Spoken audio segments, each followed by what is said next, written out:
aujourd'hui, c'est une journée qui va être consacrée à la poésie. Je laisserai la parole dans quelques instants, avant que Jean-Pierre ne mange le micro pendant une heure, à Jacques, qui nous parlera du festival Poésie dans la rue, puisque cette journée est organisée en partenariat avec ce festival qui a maintenant 5 ans d'âge. C'est ça. Voilà. Donc, cogitation avec une première partie ce matin avec Jean-Pierre Siméon, donc, que je présenterai peut-être un peu plus largement tout à l'heure, mais enfin, je ne sais pas s'il a besoin de le présenter vraiment. Il le fera bien lui-même. Et cet après-midi, 2 discussions, 2 tables rondes avec différents intervenants, dont certains sont déjà dans la salle. Je les salue et je les remercie d'être déjà là, que j'animerai, table ronde que j'animerai. Et puis après, vous ferez ce que vous voudrez, mais vous sachez qu'à partir de ce soir jusqu'à dimanche soir, et Jacques vous le précisera, il y a donc ce festival auquel je vous convie bien sûr. Je vous invite à vous y rendre. Voilà, donc je ne vais pas faire plus long. Jacques, si tu peux nous dire quelques mots avant que Jean-Pierre ne prenne le micro, parce qu'après il ne le lâchera plus. Hein. Quelques mots sur le festival et sur la genèse de ce festival et les gens qui sont invités, ça serait très bien. Oui, tout à fait. Bonjour, et d'abord je voudrais remercier Dominique Ponchèvre et toute l'équipe de l'ARL de nous avoir demandé de nous associer à cette journée sur la poésie. Donc ça, c'est très, très, très intéressant. Effectivement, le festival a déjà commencé hier avec un spectacle pour enfants qui s'est passé à la bibliothèque des Capucins avec Simon Martin, et il va continuer de belle manière ce soir à Luby avec une lecture du poète Guillaume de Cour et un spectacle poético-théâtral avec la compagnie Vivre dans le feu autour du poète russe Danil Arms. Et puis, ça sera vendredi, l'ouverture officielle, le lancement officiel du festival à l'Hôtel de Région.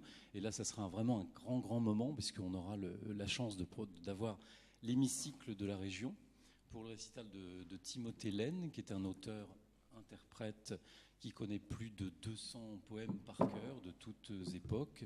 Et le public pourra, au pupitre des élus, pourra intervenir et choisir le poème de son choix. Donc, ça sera un moment assez extraordinaire. Timothée Laine sera aussi le fil rouge du festival, puisqu'il interviendra aussi 2 autres fois dans le festival. Le lendemain, le samedi après-midi, il sera en déambulation dans les rues et chez les commerçants du quartier Saint-Maclou.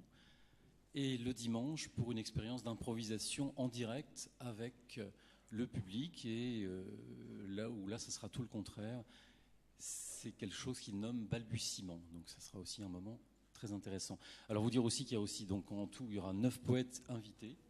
9 poètes invités cette année. Donc c'est un gros festival. Il y a des éditeurs de poésie qui seront bien sûr sur la place du Lieutenant-Aubert avec leur stand le samedi et à l'Être Saint-Maclou le dimanche. Et puis comme c'est Poésie Danse la rue, il y aura aussi bien sûr des compagnies de danse et dont l'Éolienne, qui nous fait le plaisir de revenir pour la 2e année, l'Éolienne. Donc parce que, en fait, nous, l'originalité du festival, c'est un petit peu de croiser la poésie et la danse. Et l'Éolienne, qui est habituée à ce genre de mix entre les techniques circassiennes, chorégraphiques et le texte. On se souvient de ce qu'ils ont fait avec Annie Ernaux sur Une Passion simple, leur dernier spectacle. Et donc là, Florence Caillon de l'Éolienne a vraiment joué le jeu pour la 2e fois, et en acceptant d'adapter des petites formes chorégraphiques, un grillage et puis une création qui sera 1 + 1 n'est pas égal, à partir de textes poétiques, dont un texte de Claude Berg, qui est ici présente, je crois, et un texte de Claude Berg qu'elle a choisi pour cette performance qui s'appelle Un grillage. Donc ça, c'est à découvrir le dimanche après-midi dans l'Être Saint-Maclou. Voilà, que vous dire d'autre ? Eh bien que on est de toute façon très très content depuis 5 ans de voir l'ampleur et d'avoir fidélisé un public et d'avoir vraiment... Bon, c'est un combat à chaque fois, c'est pas facile, c'est pas évident, parce que je me rappelle la première fois que je suis allé toquer aux portes des institutions. On m'a dit, qui vous êtes, vous êtes libraire, vous êtes poète? Non. Vous êtes éditeur? Non. Non, j'aime la poésie. Bon, voilà. Donc on a combattu, on a vraiment formé une association dont plusieurs membres sont ici et liront eux-mêmes des textes dans le cadre d'un atelier par cœur le dimanche matin autour de textes de Gerasim Lucas. Ils ont été coachés aussi par Timothée Laine. Et donc voilà, on est très très contents. C'est une suite, pour moi, ce qui suis à l'origine de ce festival et de l'association depuis 2011, c'est une suite de hasards un petit peu vraiment incroyables, extraordinaires, qui m'ont fait rencontrer sur la route des gens dont la première en fait qui m'a vraiment marqué et me dire que c'était possible de réaliser ça, c'est Alban Jolet. Donc Alban Jolet, je l'ai rencontré, je me souviens, c'était en 2010, je crois bien, et Jean-Pierre, tu étais aussi intervenu au Poétique à Saumur à ces moments-là. Et donc là, je me suis dit, oui, c'est possible de réaliser quelque chose, de faire quelque chose. Donc je me suis promené dans les festivals, un petit peu partout en France, à Lodève, à Chambon-sur-Lignon, à Bazoches, un petit peu partout, à Rochefort. Et donc voilà, on est content, avec le soutien de toutes les institutions cette année, de vous proposer quelque chose qui va être très très bien. Est-ce que je suis dans les temps ? C'est parfait. Merci Jacques. Donc je vous engage vraiment à aller ce festival.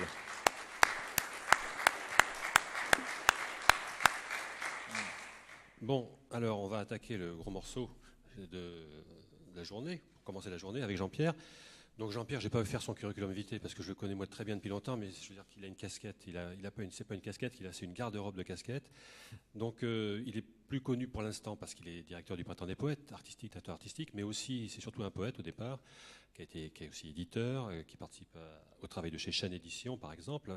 Il a fait un gros travail à Clermont-Ferrand au niveau de l'UFM il y a quelques années de ça déjà maintenant, qui se poursuit d'ailleurs avec des personnes que vous verrez tout à l'heure, puisque Françoise Lalo sera là. Un travail auprès des enseignants et des enfants. Et à côté de ça, Jean-Pierre, si on l'a invité, c'est pas uniquement parce qu'on l'aime bien, c'est aussi parce qu'il a un vrai discours politique par rapport à la poésie, et je crois que c'est très intéressant que ce discours soit entendu haut et fort, parce que c'est vraiment le moment ou jamais de le donner, ce discours. Jean-Pierre, je vais te laisser la parole. Alors, il est 10h01. Si tu veux 1h15, ça te va. C'est ton train après. Moi, Non, mais je peux faire plus.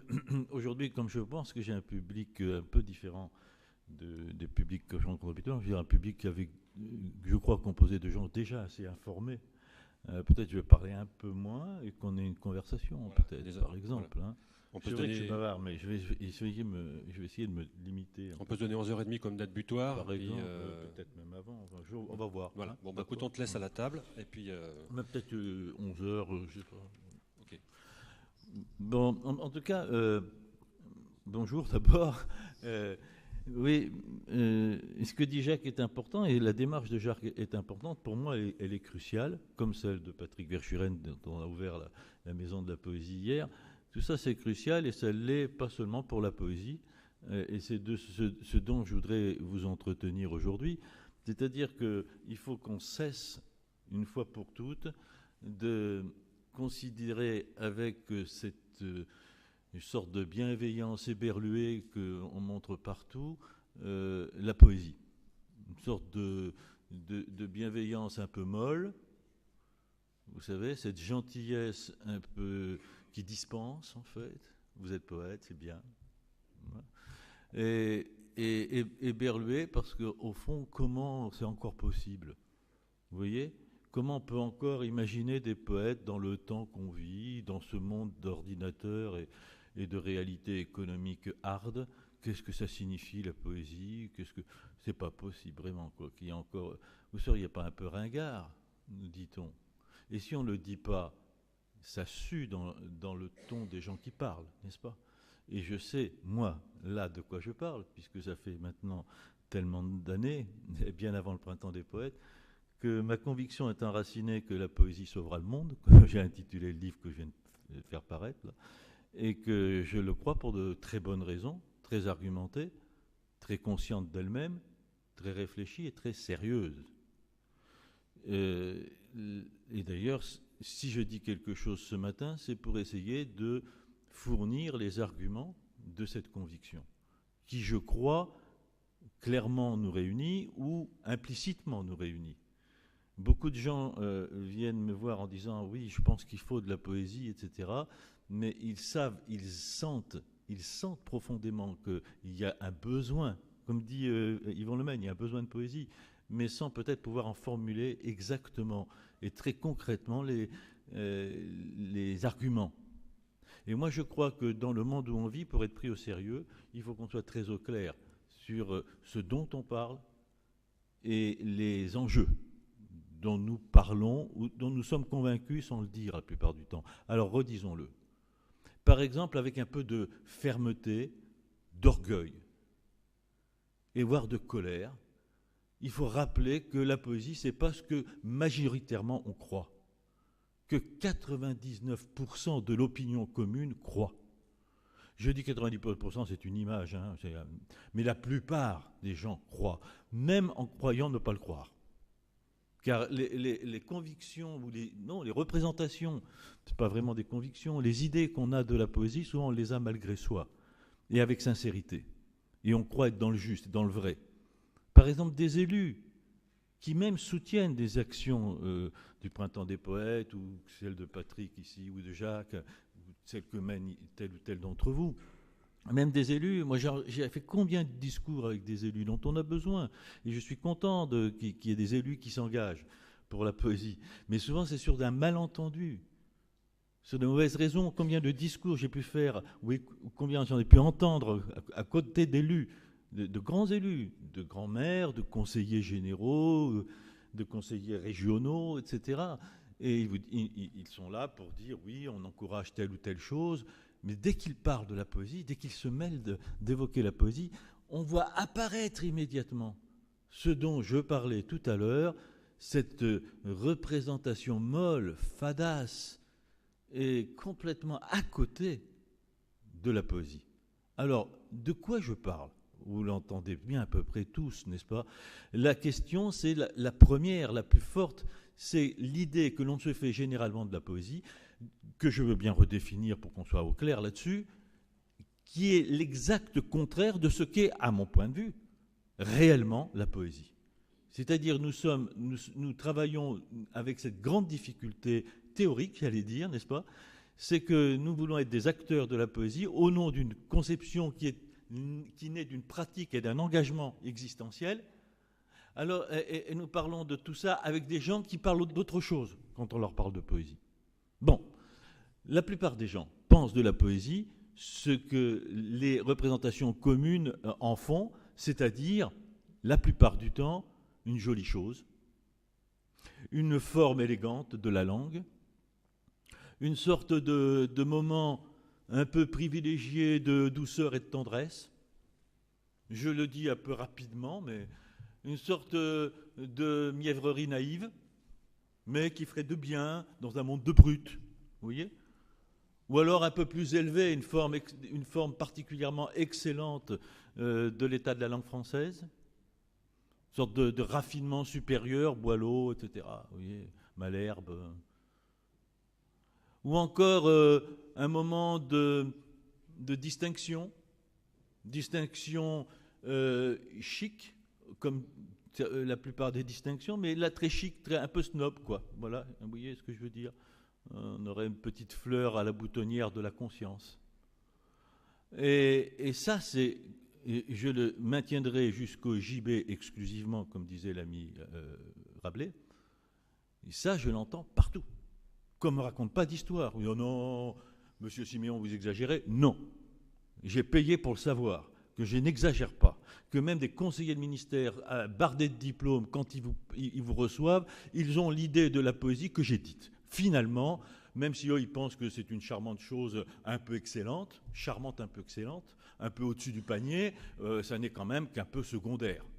Que la cerise sur le gâteau, pour reprendre une formule populaire, n'est-ce pas ? Que la chose qui peut venir en plus, après, ou alors une chose bizarre et séparée. Parce qu'arrive ici le deuxième grand corps de représentation, la poésie, c'est quand même une étrangeté particulière. Il y a tout le gentil dont j'ai parlé, le charmant, le distingué, vous voyez de quel registre sémantique ça relève, et puis il y a cette autre particularité, c'est que la poésie, ça serait quand même dans l'histoire du monde, dans l'histoire de la littérature, dans l'histoire des comportements, ça serait quand même le fait des bizarres, des gens hors d'eux, hors hors deux, pas deux, enfin les deux, quoi.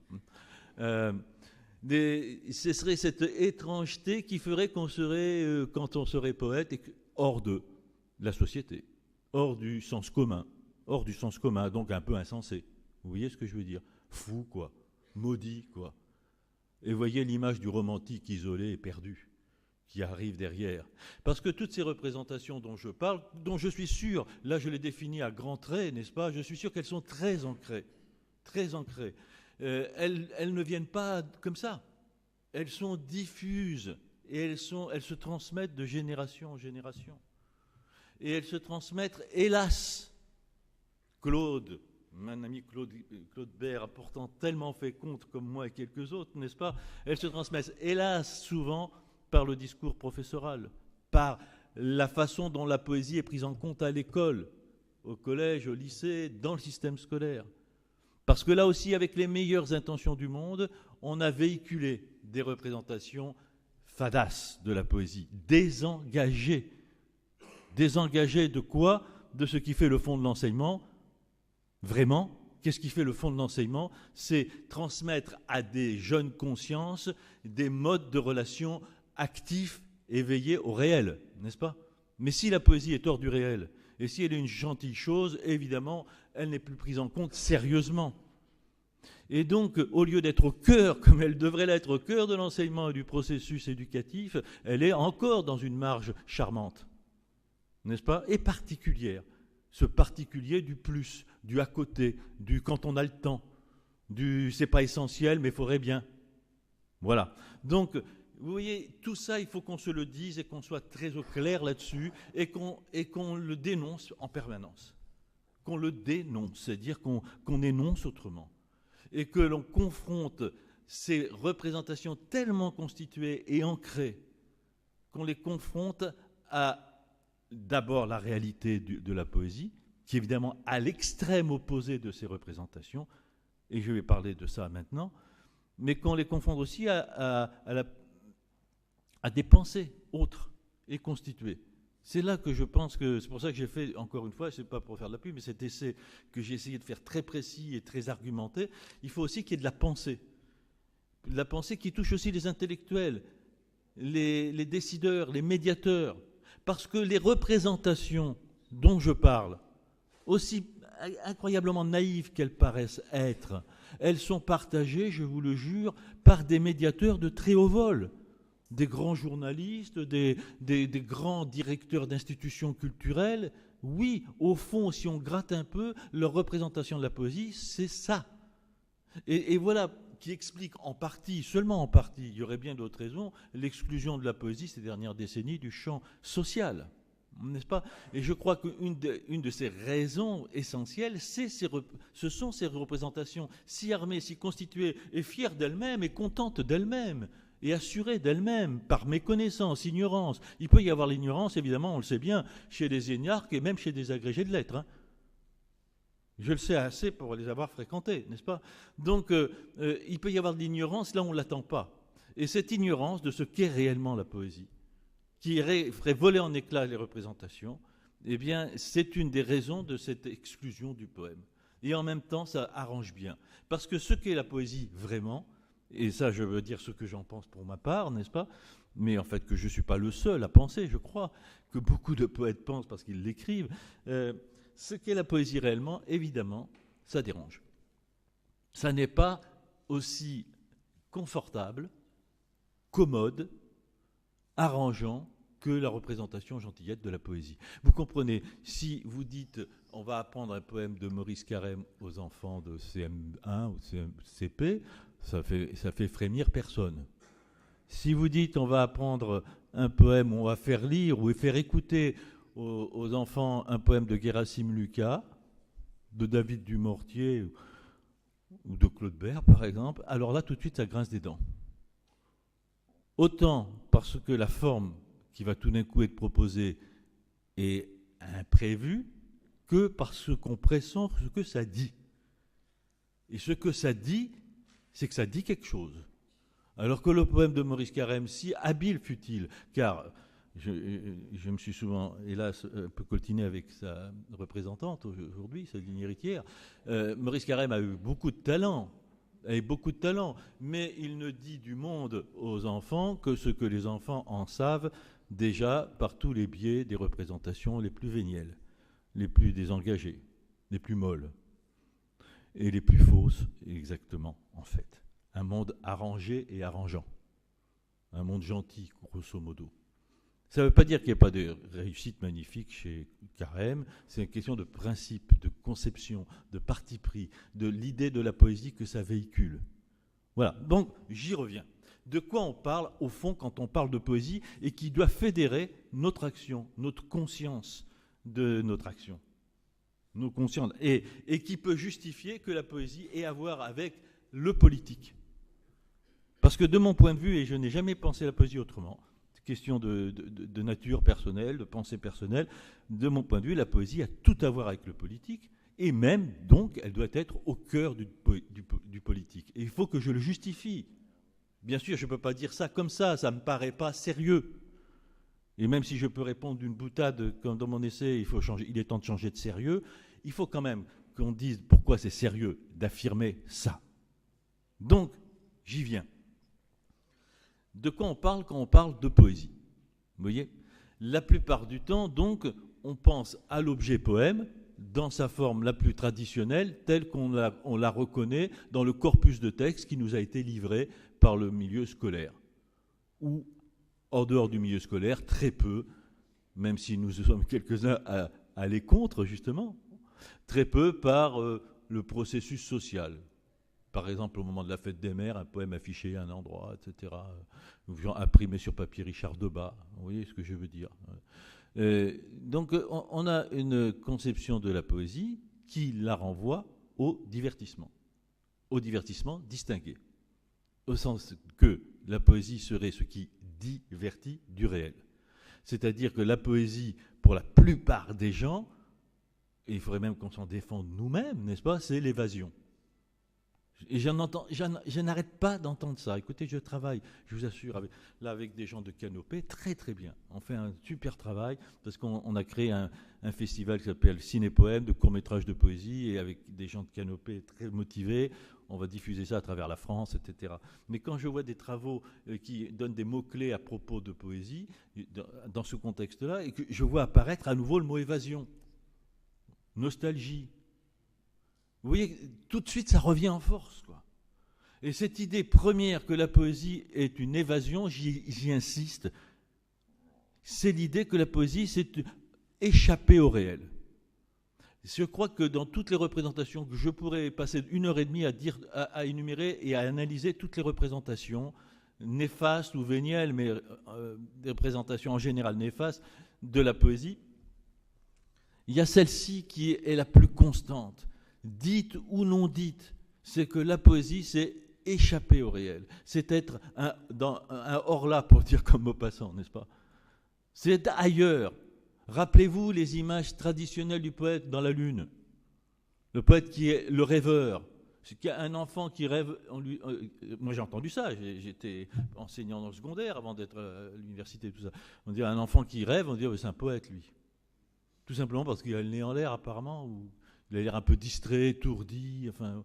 Donc, en fait, il y a une idée très très forte que être poète, c'est évidemment regarder ailleurs et ne pas voir le réel. C'est le type qui vous savez, qui rentre dans le réverbère. C'est un peu un Charlot, quoi. Non, mais je fais exprès de dire ça. Un Charlie Chaplin, vous voyez? C'est un homme du gag dans le réel. C'est un homme qui, on ne peut pas le prendre au sérieux. Il est charmant, ouais, on l'aime bien. Ah, puis il en faut des rêveurs. Voilà, et ça m'est insupportable. Vous comprenez, plus je vieillis, plus ça m'est insupportable. Plus ça fait monter en moi des colères insoupçonnées. Et parce que la poésie, c'est tout le contraire. Et c'est là-dessus qu'il faut qu'on s'appuie, qu'on le répète. Vous voyez, aujourd'hui, je ne parle pas de tout le reste, je parle de ça. Essayons de centrer nos préoccupations là-dessus. La poésie, c'est tout le contraire de l'échappée du réel. C'est peut-être de tous les instruments que l'homme s'est inventé pour s'approprier le réel, pour interroger le réel, pour le comprendre, Et pour l'habiter, c'est peut-être le plus juste et le plus efficace. Eh bien oui, moi je dis, c'est même pas peut-être, c'est sûrement. Et vous voyez qu'on est en plein contre-pied. Effectivement, c'est un tête à queue. C'est-à-dire que je peux le dire au nom de tellement de poètes. Regardez, je cite souvent cette phrase dont on ne mesure jamais la conséquence, de Novalis, poète romantique allemand, du grand romantisme allemand, qui disait plus il y a de poésie, plus il y a de réalité, qu'on peut traduire aussi plus il y a de poésie, plus c'est vrai, enfin, selon les traductions. Mais plus il y a de poésie, plus il y a de réalité, moi ça me convient. On ne va pas faire un discours philosophique sur poésie et réalité, sur vérité et réalité, mais enfin, bref. En tout cas, ça dit bien les choses. Et pourtant, un poète romantique et mystique. Mais qui évidemment considère le réel autrement que ce dans quoi on l'enferme habituellement. Mais vous savez, Philippe Soupeau disait « La poésie, c'est le réel absolu ». Vous savez, j'en ai plein comme ça, des citations. Les poètes disent tous, et parce qu'ils l'éprouvent, qu'ils affrontent le réel. Qu'ils sont entichés du réel. C'est-à-dire, contrairement à tout ce qu'on croit, le poète n'est jamais celui qui s'évaderait de la lourde charge d'habiter le monde. C'est tout le contraire. Il n'y a pas plus engagé dans l'existence qu'un poète. Engagé dans l'existence dans tous ses états. Simplement, justement, et c'est cela qui est essentiel, c'est que les poètes, en général, quel que soit leur choix, moi je parle de la poésie dans son immense universalité, dans toutes ses strates, dans toutes ses formes, dans tous ses enjeux. Justement, je vais en parler de la multiplicité des enjeux. La poésie, dans cet immense geste universel et intemporel, puisque ça date de toujours, la poésie ne fait qu'interroger le réel. Les yeux dans les yeux. Sauf que le réel dont parle la poésie, c'est un réel complet. Alors que la plupart du temps, nous avons affaire à des parties du réel, des segments du réel. Nous segmentons le réel sans cesse. À des fins d'ailleurs aussi parfois politiques, n'est-ce pas ? Ou à des fins pragmatiques, etc. Mais nous sommes soit dans le réel immédiat, concret, tangible, n'est-ce pas ? Parfois dans un réel psychologique, parfois dans un réel historique, parfois dans un réel... enfin bref, il y en a plein de réels. Un réel sensuel, je veux dire même, n'est-ce pas ? Et il y a plein de strates du réel. Le réel est une immense épaisseur, si je puis dire, une infinie épaisseur, immense au sens propre, il n'y a pas de mesure. Or, la plupart du temps, nous en sommes tenus à deux dimensions du réel, le réel pragmatique ou le réel conceptuel. Là, voyez ce que dit Yves Bonnefoy magnifiquement de ça. C'est-à-dire que nous avons deux façons de nous accommoder du réel, n'est-ce pas ? L'organisation concrète et matérielle, donc avec tout ce que ça suppose de prise objective sur le réel, n'est-ce pas ? D'organisation par le geste et la pensée, le concept du réel. La pensée conceptuelle du réel, c'est celle qui fait de la multiplicité vivante et complexe du réel des catégories. Des catégories dans lesquelles on s'y retrouve et qui nous permettent d'agir ensemble dans une communauté, n'est-ce pas ? Et alors, si vous voulez, le grand danger de tout ça, c'est que, si évidemment, on ne peut nier la nécessité d'une prise pragmatique sur la réalité et d'être prise en compte de cette part-là de la réalité. Sinon, effectivement, on serait de doux rêveurs, n'est-ce pas ? Si on ne peut nier non plus, évidemment, que le concept a été nécessaire et même crucial pour que l'homme advienne dans sa conscience, puisqu'il lui permet de différer sa conscience du réel. Sans le concept, on n'est que dans la prise immédiate animale. Donc le concept est un saut de l'homme extraordinaire dans l'humanité, dans son humanité à venir, puisqu'on n'est pas humain, on le devient, on sait bien, et que l'humanité d'aujourd'hui, elle n'est qu'un tout petit état initial de l'humanité. Bon, si tout ça est essentiel, on ne peut pas réduire le réel à ça. Et là je vais aller vite si vous voulez, ce que postule la poésie, et ce qu'elle rend sensible, perceptible, ce qu'elle nous restitue au fond, c'est une réalité qui inclut ces deux dimensions dont j'ai parlé, qui inclut évidemment la dimension du tangible, du réel, de l'objectif, bien sûr, et qui inclut aussi la dimension conceptuelle. De toute façon, il n'y a pas de mot sans concept derrière. Après, voir si ça devient discours ou pas, et on pourra en reparler. Concept tend au discours, évidemment. Mais qui inclut bien au-delà d'autres compréhensions, perceptions du réel. Ce que j'appelle la compréhension illimitée du réel, pour le dire simplement, c'est-à-dire une compréhension justement qui dit que le réel, on n'en sait pas les limites. Et qu'on ne peut jamais le réduire à tel ou tel de ses caractères, ou de tel ou tel de ses segments. Que le réel est une prolifération perpétuelle. Parce que le réel, c'est évidemment le réel naturel, le réel donné, c'est le réel intérieur. Donc, vous voyez, je vais très vite, hein.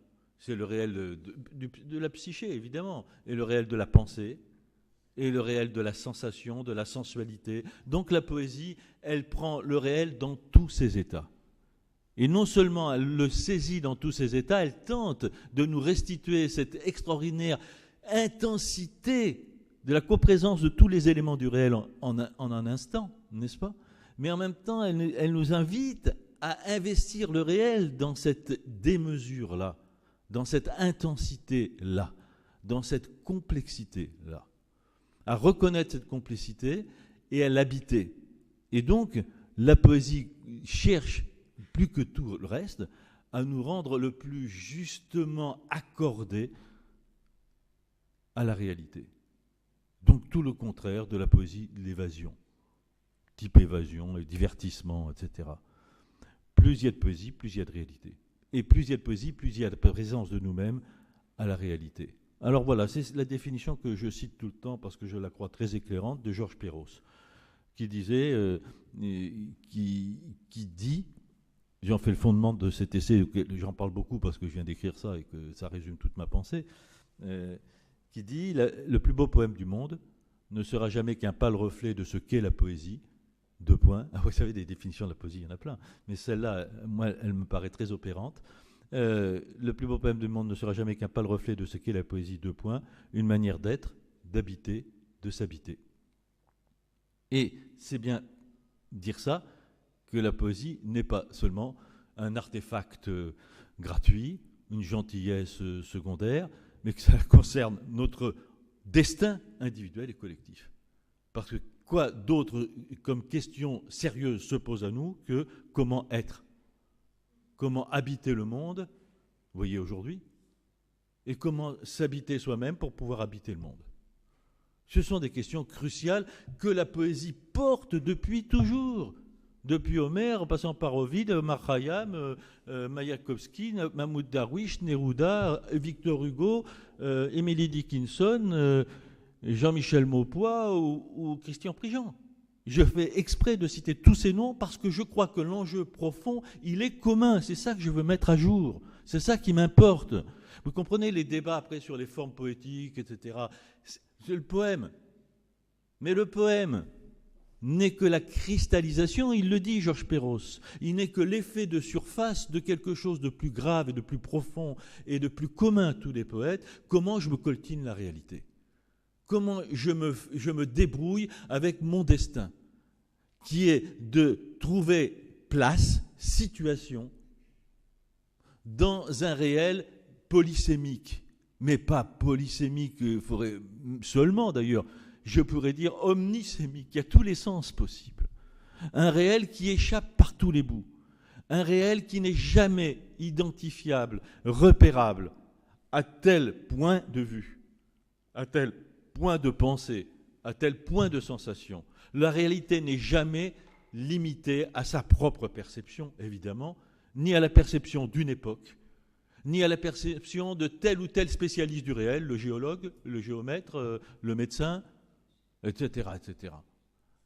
Et là où la poésie nous sauve est cruciale, c'est qu'elle tend au cœur de tous les arts. On va me dire évidemment que c'est l'enjeu de tous les arts et je serai le premier à le dire, n'est-ce pas ? Mais au cœur de tous les arts, elle concentre depuis toujours, depuis l'aube des temps, tous ces enjeux. Et elle concentre tous les appels à la saisie du réel et à le prendre avec audace, le réel. La poésie, c'est le refus de s'en tenir au sens indiqué, Or, il faudrait que je parle plus de ça, mais évidemment, vous comprenez que plus l'homme construit son devenir, plus il se construit en société à travers l'histoire, plus il indique, plus il construit, plus il forme, plus il formalise, plus il classifie, plus il organise. Il fait de tout, de chaque chose, un tout séparé, et construit, etc. Et ça, c'est nécessaire. Comme on construit une ville, on fait des rues, on fait des maisons, elles se constituent, etc. C'est nécessaire que dans l'édification de l'humain, il y ait ces formalisations, j'allais dire, parce que c'est tout proche, normalisation. Ces normes imposées, ces normes reconnues et recevables et partageables. C'est nécessaire, mais c'est notre mort. Parce que plus il y a catégorisation, plus il y a uniformisation, formulation, normalisation, et uniformisation. Plus il y a sens indiqué, donc arrêté pour être objectivable et partageable, plus on tue le réel, plus on perd le réel. Et d'ailleurs, si je fais un court-circuit très rapide, regardez, on n'a jamais autant perdu le réel que dans le monde dans lequel on est. Voilà exactement ma thèse. Quand je dis la position allemande, c'est ça. Ma thèse, c'est ça. C'est qu'aujourd'hui, c'est critique. Le point critique, c'est qu'on est globalement, les sociétés occidentales notamment, ont complètement perdu le réel, puisqu'on n'est que dans des discours conceptuels. On n'est que dans du concept, le discours détaché du réel, des formalisations du réel. Et je dis cette formalisation dans la langue technocratique et la langue d'apparat. Vous voyez bien comment, l'exemple très simple, n'est-ce pas, pour dire le technicien de surface au lieu de dire la femme de ménage. Vous voyez, quand on commence avec ça, et je vais venir au langage, évidemment, quand on commence avec ça, le mal le plus grave est dans la place, n'est-ce pas? C'est-à-dire qu'on enferme le réel dans des concepts froids, limités, rassurants, qui mettent à distance ce qu'il y a derrière, ce qu'il y a dessous, c'est-à-dire le réel forcément imprévisible, dérangeant, celui qui a de l'odeur. Vous voyez, celui qui a de la saveur, celui qui a du chaud, qui a du froid, celui qui blesse autant que celui qui caresse, le réel concret, immédiat de notre présence dans la multiplicité des choses et des êtres. Ça, le langage tel qu'aujourd'hui il est employé, soit de façon technique chez les technocrates, soit de façon bas de gamme, dans ce langage mou et arasé qu'on entend partout dans les radios et les télévisions et qu'on lit partout dans les organes de presse communs, alors, ce réel réduit à ça, c'est un réel leurre, complètement leurre, à l'EU2RE, un réel faux, un réel effigie. Ce réel-là est un réel complètement factice, sauf que c'est celui qu'on nous demande d'habiter. Aujourd'hui, nous sommes tous tenus, plus que tenus, obligés, parce qu'on n'a plus de place pour autre chose, d'habiter ces fantasmes collectifs, ces concepts organisés. Et nous devons habiter le réel en fonction de ces concepts. Et on vous oblige à vivre en fonction de ces concepts. Par exemple, le concept de vacances, de trek, je sais pas quoi, de promenade. Donc, vous voyez très bien les images dans lesquelles on rentre. Et on y rentre concrètement. Hein. On achète des uniformes. Hein. C'est-à-dire les godasses, le truc pour marcher, la casquette qu'il faut, etc.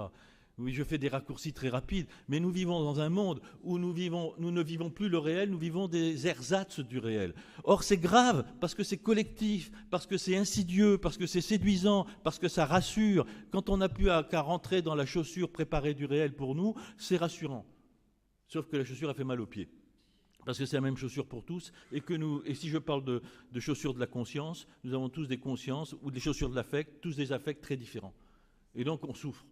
Eh oui, on souffre, plus que jamais. Et de quoi souffrons-nous? La crise, elle est financière tant que vous voulez, elle l'a toujours été financière, elle est surtout morale, elle est surtout une crise de conscience collective. Nous souffrons terriblement, puisque nous ne savons plus nous habiter. Nous ne savons plus habiter le monde. Ce que dit Georges Perros. Alors, Georges Perec, Perros, c'est que des amis de toute façon, et ça leur plairait d'ailleurs, Perros-Perec. Vous me suivez? La question essentielle, elle est là. Moi, je vous parle de poésie parce que c'est la seule, à partir de ça, parce que c'est la seule chose qui importe dans la poésie. Le poème n'est que le pâle reflet de ça, qui est un engagement de l'existence de tout poète à se dire, moi, je dirais non. La poésie commence par dire non. on ne me fera pas prendre des vessies pour des lanternes. Le réel dont vous me parlez, ce n'est pas le réel que je vis. Ce n'est pas le réel que je sens, que je comprends de 1000 façons. Cum prehendere en latin, comprendre dans un mouvement d'embrassement. Je disais souvent à mes étudiants que comprendre, c'est embrasser. Et d'ailleurs, c'est pas moi qui le dis, d'ailleurs c'est Marina Tsvetaeva qui dit comprendre, c'est étreindre. Elle disait ça. On étreint le réel. Le poète étreint le réel. Il ne fuit pas le réel, il l'étreint. Et il en perçoit toutes les dimensions. Et il nous en fait percevoir, quand nous lisons le poème, quand seulement nous l'entendons, quand seulement nous entendons un vers du poème, il nous fait percevoir le lieu d'intensité où vivre. Ce lieu sans compromis, où on ne se laisse pas dicter notre compréhension, notre sensation des choses et des êtres. Donc, nous l'entendons immédiatement. Et pourquoi nous l'entendons? Pour cette chose essentielle. Et c'est la deuxième partie de mon propos, c'est que le poème, évidemment, c'est la différence avec les autres arts. Si tous les arts, vous voyez bien, ont pour objet, on l'entend bien dans ce que j'ai dit, de refonder la conscience, de la restituer, d'abord de la gifler pour qu'elle se réveille, et de lui redonner une pleine ouverture à tous les états du réel, à ces dimensions imprévues, insolites, inattendues, celles en fait qui me donnent un chemin d'inconnu où vivre. Bon, si tous les arts donnent ça, la poésie a cette particularité, et cette particularité universelle, parce qu'on trouve la poésie partout, et depuis toujours, c'est de manifester l'exigence dont je parle, cette saisie particulière du réel qui n'a pas d'équivalent, parce qu'elle est entièrement libre, libertaire. Elle récuse toute imposition, toute objurgation, toute demande. Eh bien, la poésie a cette particularité forte, c'est qu'elle travaille, elle propose d'arriver là dans le langage commun, le bien commun de tous. Notre langue à tous. C'est-à-dire qu'elle prend le lieu qui nous rassemble, puisque qu'est-ce qui fait une communauté sinon le langage? Qu'est-ce qui a pu, je reviens à l'histoire du devenir humain et de ses débuts, n'est-ce pas? Qu'est-ce qui fonde l'humanité? Eh bien, d'accord, on est bien d'accord, je crois profondément, c'est le langage. Parce que seul le langage permet la socialisation, quelle que soit l'élaboration du langage et de ses modes, etc. Mais quand le langage devient ce qu'il est devenu, le langage verbal, l'homme fait, je l'ai dit tout à l'heure, un saut considérable, puisqu'il permet le langage verbal est le seul langage qui permet de rendre présent l'absent. Ah, c'est le langage de la mémoire et de la prévision. Voilà pourquoi la nostalgie, oui, peut-être, mais si on comprend les choses comme ça. C'est-à-dire que le langage est ce trait de génie humain, n'est-ce pas, qui fait le génie humain, c'est de pouvoir parler et de donner présence à ce qui n'est pas là. C'est ce que Poésie et Magie, lisez ça, c'est un livre paru au Collège de France d'un dénommé Thomas Green, préfacé par Yves Bonnefoy, magnifique, qui dit ça. L'origine de la poésie, elle est dans l'origine magique de la parole. Je rends présent ce qui n'est pas là. Mais d'ailleurs, regardez, je vous dis n'importe quel vers. Tout d'un coup apparaît quelque chose du réel qui n'est pas là et qui est intensément présent en vous, qui refait présence en vous immédiatement. Je ne sais pas, moi, n'importe quoi. Un soir de demi-brume à Londres, un voyou qui ressemblait à mon amour vint à ma rencontre, et le regard qu'il me jeta m'a fait baisser les... Ça suffit. Ou encore, ma renarde pose ta tête sur mes genoux. Je ne suis pas heureux, et pourtant tu suffis. Ah, je ne sais pas, où il l'emparouille et l'endosse contre terre, et le pratait de l'olibuc et l'ubarufle les ouillés. Vous voyez, dès que je fais entendre la langue du poème, quel qu'il soit, quelque chose tout d'un coup éveille en nous. Quelque chose nous fait décrocher d'une sorte de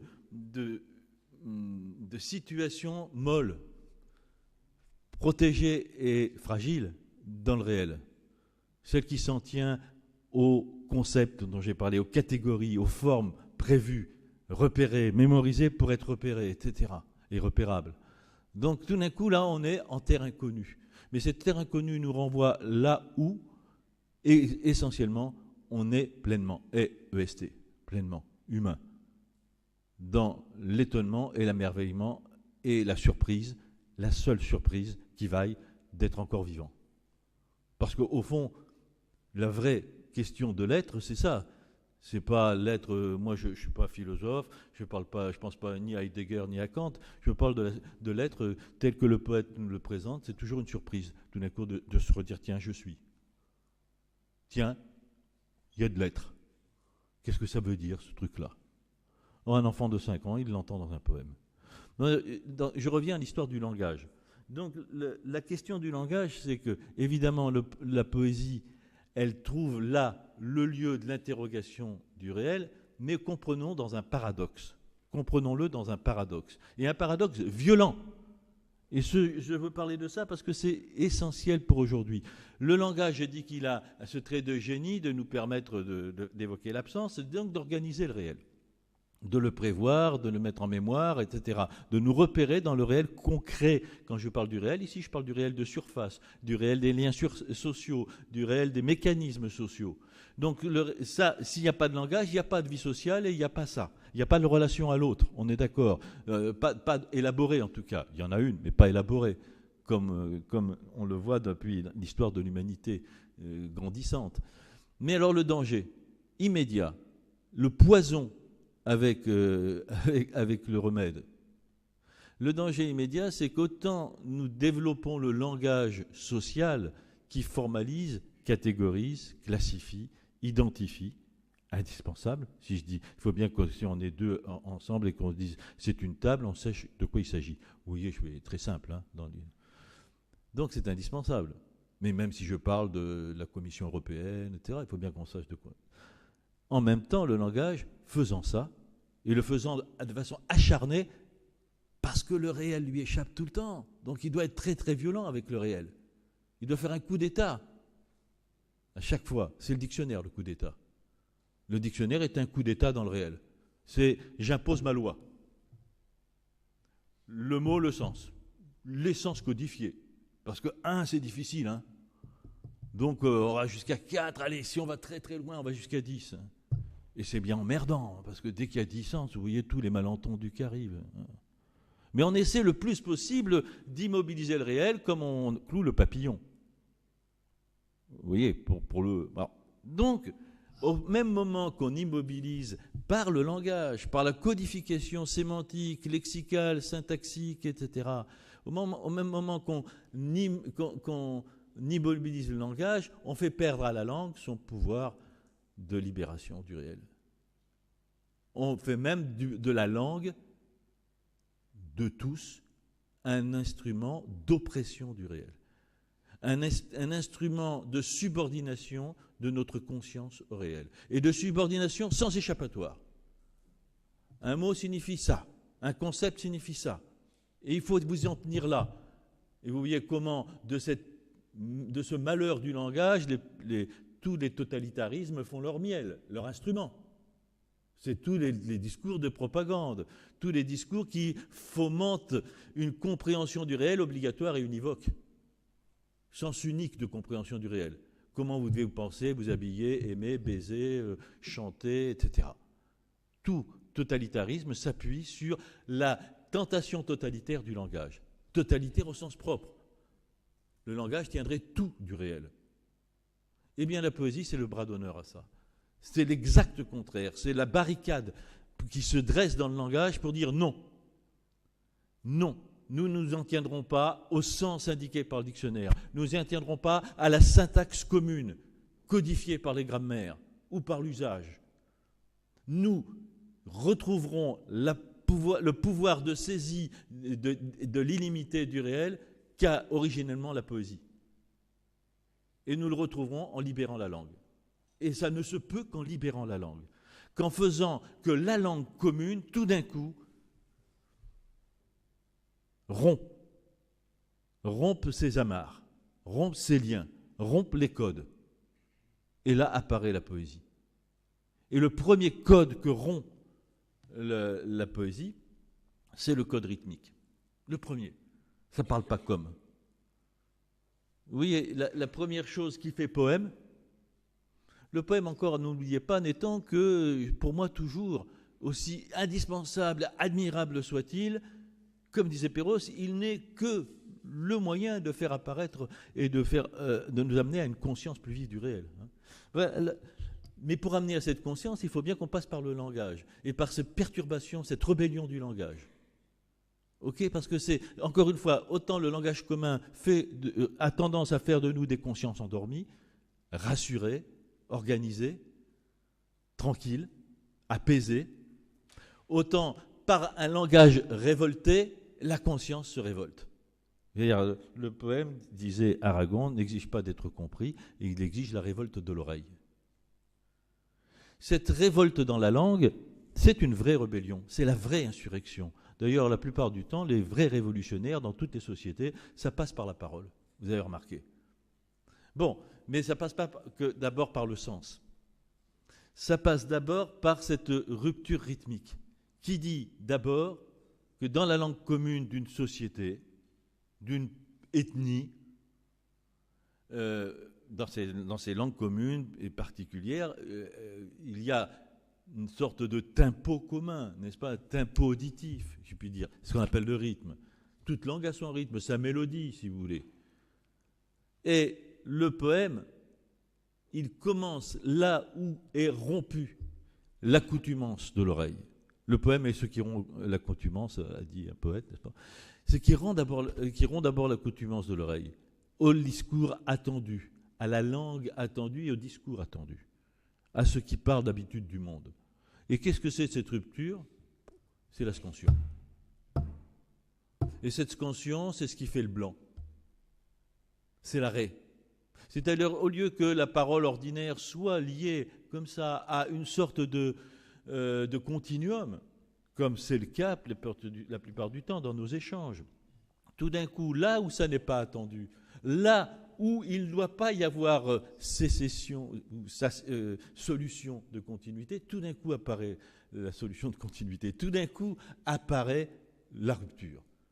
C'est-à-dire que, au lieu de parler normalement, je mets des silences.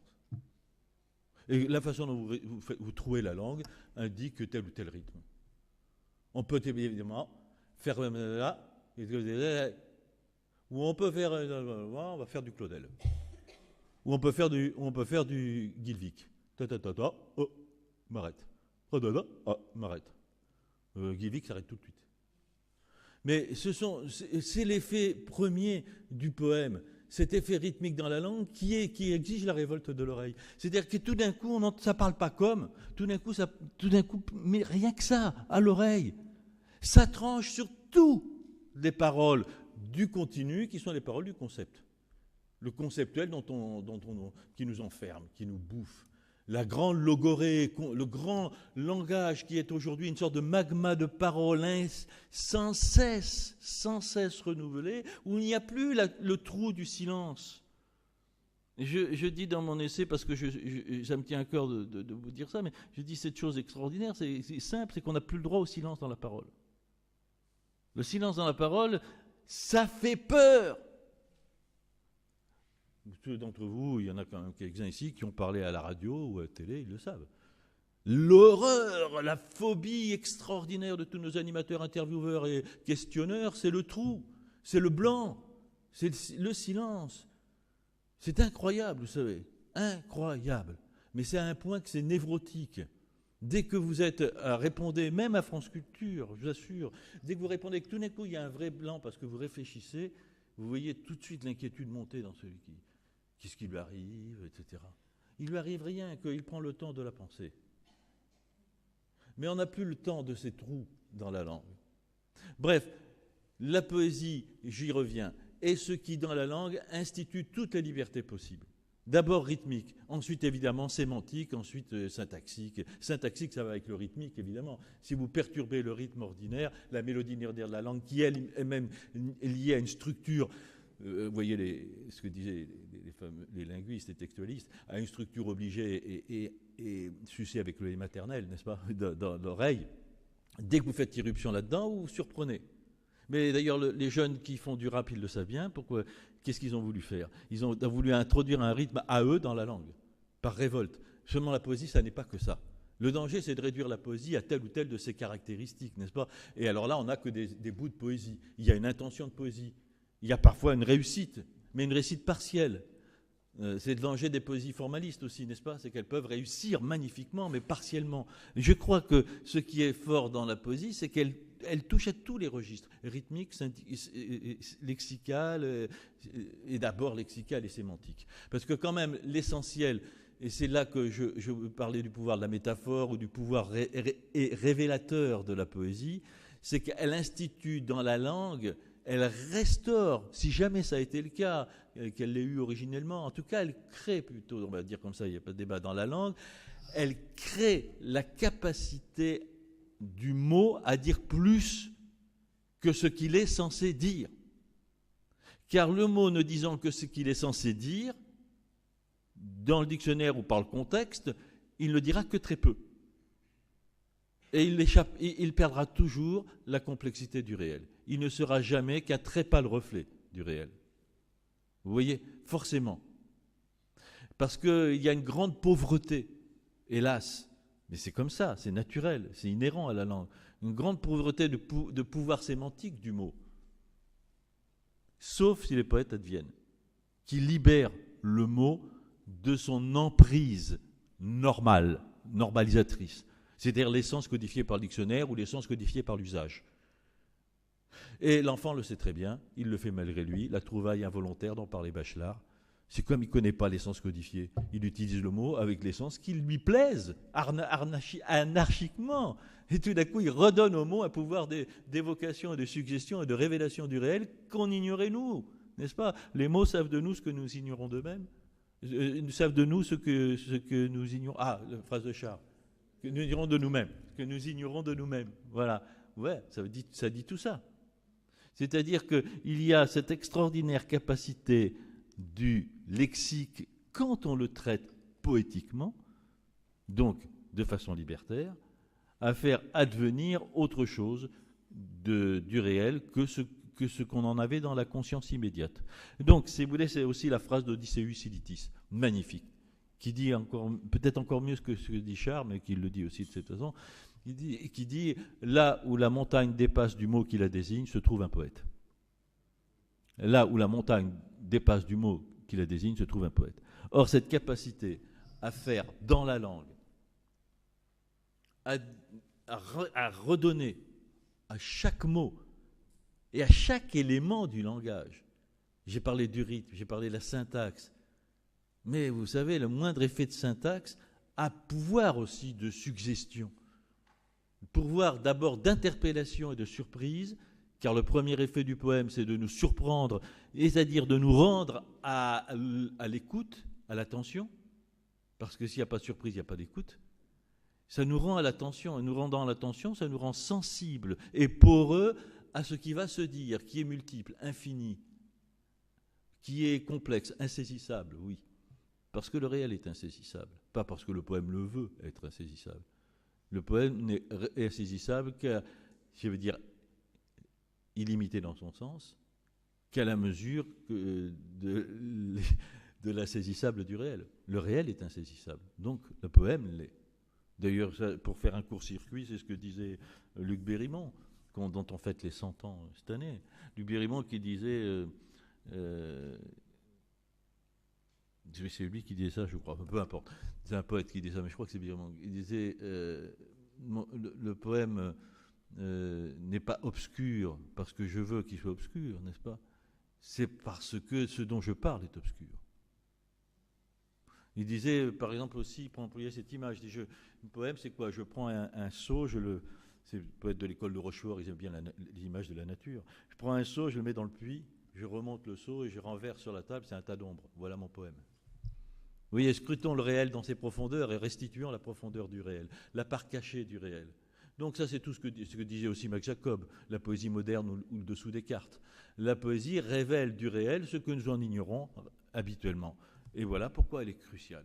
Plus aujourd'hui on réduit le réel. Et jamais, c'est pour ça que je dis c'est complètement contemporain, immédiat, la présence et la force de la poésie. Si ce n'est pas la gentille chose dont je parlais au début. C'est-à-dire, jamais autant qu'aujourd'hui, le réel n'a été pris à la hussarde par ce langage bas de gamme, ces éléments de discours, ces éléments de langage qui touchent tous les états de notre vie, individuelle et collective. Tout est mis. Regardez, ça va aussi bien de l'injonction, comment vous devez manger, je dis manger, boire, baiser, tout ça, de l'intime, de ce qui d'habitude était vraiment le pouvoir souverain de chacun, de manger et pisser comme il voulait, quoi. Et aussi tout ce qui est de l'ordre du comportement collectif. Regardez les injonctions dans mon bouquin, je parle aussi de ça, parce que ça m'est insupportable, moi qui prends le train tous les jours, les injonctions de la SNCF. Ça fait 15 ans qu'on nous dit il faut étiqueter vos bagages. Est-ce que ça n'a jamais préservé le fait d'étiqueter les bagages est préservé d'un acte terroriste? Je ne comprends même pas la logique de ça. Vous voyez, le terroriste, il dit, oh putain, je ne peux pas mettre ma bombe, mais il faut que j'étiquette mon bagage. Ou alors, moi je suis terroriste, j'étiquette mon bagage et je mets le nom de François Lalot. Hein. Enfin, non, on nous prend pour des cons. À quoi ça sert? Vous voyez, sinon à créer une représentation du réel, close, imposée. Et on est pris là-dedans, parce que tout le monde, après, réagit avec ça. Non, mais maintenant, ça va jusqu'à nous dire, ne descendez pas du train en marche. Je vous jure. Ça, c'est arrivé l'an dernier. Moi, je prends le train tous les jours depuis 30 ans. Alors, je sais, hein, quasiment tous les jours. C'est pas une image. Donc, franchement, je sais ça. Et ça n'arrête pas, ça n'arrête pas. Des injonctions de ce genre, stupides. Des choses de bon sens. Vous voyez? Donc, il nous faut, pour nous sauver de ça, plus que jamais, la langue libre, indocile, insoumise du poème, et le faire entendre, car dès que vous faites entendre un poème, vous faites irruption dans le grand magma de langue contrainte qui contraint notre représentation du monde, qui contraint notre conscience à se soumettre à des représentations, à la compréhension des réels étriquées, étroites. C'est vrai, par exemple, on va le dire, pour les grandes choses qui nous gouvernent aujourd'hui, les grandes peurs qui nous gouvernent. L'identité, par exemple. Vous voyez, l'identité, aujourd'hui, on est obsédé d'identité. Qui est quoi? Montre-moi ta carte d'identité. Or, depuis toujours, depuis l'aube des temps, depuis l'aube de la poésie, n'est-ce pas? Depuis les poètes sumériens, oui, depuis les tablettes d'argile, je vous le jure, je vous donne des exemples. En passant par les Grecs jusqu'à aujourd'hui, les poètes mettent en cause le principe même de l'identité. Chez les poètes de Sumer, oui, vous voyez la déesse Inanna, qui est déesse de la guerre en tant que de l'amour. Drôle d'identité quand même, non? Et regardez Ulysse, par exemple, qui dit je suis personne. Vous vous rappelez? C'est une drôle d'identité. Et puis Rimbaud, qui a dit quand même depuis un petit moment à tous les ministres de l'Intérieur, je est un autre. Mais les ministres de l'Intérieur ont tendance à avoir l'oreille sourde, hein, etc. Ou je sais pas, moi, qui c'est qui disait? C'est Ahmed Guerne ou je sais plus qui disait ma patrie est sous la plante de mes pieds quand je me tiens debout. Sur les questions d'identité, de patrie, de lieu, etc., les poètes ont tout dit. Que rien n'est plus incertain qu'une identité, puisqu'elle se construit, qu'elle n'est jamais fixe. Et autant la société tend à identifier, donc à faire des cartes d'identité pour tout. Mais vous voyez, quand je dis elle fait des cartes d'identité pour tout, symbolique, hein, vous avez la carte d'identité pour vous, mais la carte d'identité du paysage, la carte d'identité des vacances, la carte d'identité de la maison secondaire, enfin, il y a des cartes d'identité pour tout. Il faut montrer sa carte d'identité, il faut être recevable dans le contexte. Donc, je dis la poésie, c'est une véritable révolte, d'abord, avant d'être une révolution. C'est d'abord une révolte. C'est une révolution, si on prend au sens global, une façon complètement inverse de reprendre l'histoire du monde et de reprendre l'avenir du monde, de la reconsidérer, de les reconsidérer. Mais c'est d'abord une révolte. C'est vraiment libertaire. La langue se libère pour dire la représentation du monde est libre. Si la langue est libre, si une autre langue est possible, d'autres représentations du monde sont possibles.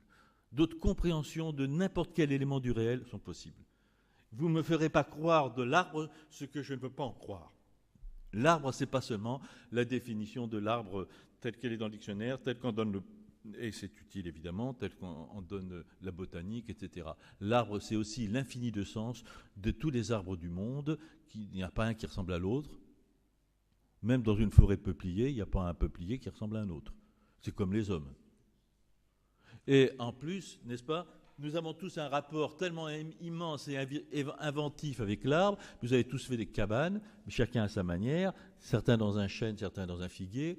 Vous avez vu des arbres brûlés, vous avez souffert d'un arbre à vous que vous aimiez qui est mort, enfin, etc. Bref, on a tous des milliers d'arbres en réserve comme ça, et donc des représentations, une vie de l'arbre, une vie en nous de l'arbre tellement multiple. Quel est le mot qui va dire ça? Quel est le mot du dictionnaire? Quel est même le discours qui va dire ça? Le poème en 3 vers. Il le fait. Et vous pouvez habiter dans le poème votre propre compréhension, votre propre expérience, je vais le dire comme ça, de l'arbre. Et le poème vous ouvre à retrouver en vous votre vie et de compréhension de l'arbre. Et il vous ouvre à d'autres compréhensions de l'arbre. Et du coup, tout d'un coup, le réel, paf, explose. Et tout d'un coup, nous avons une sensation extraordinaire de la multiplicité infinie de cette chose curieuse qu'est l'arbre, qui est nous-mêmes, debout sous le ciel et affrontés au vent. Bon, bref, crucial donc la poésie. Il faut que je m'arrête.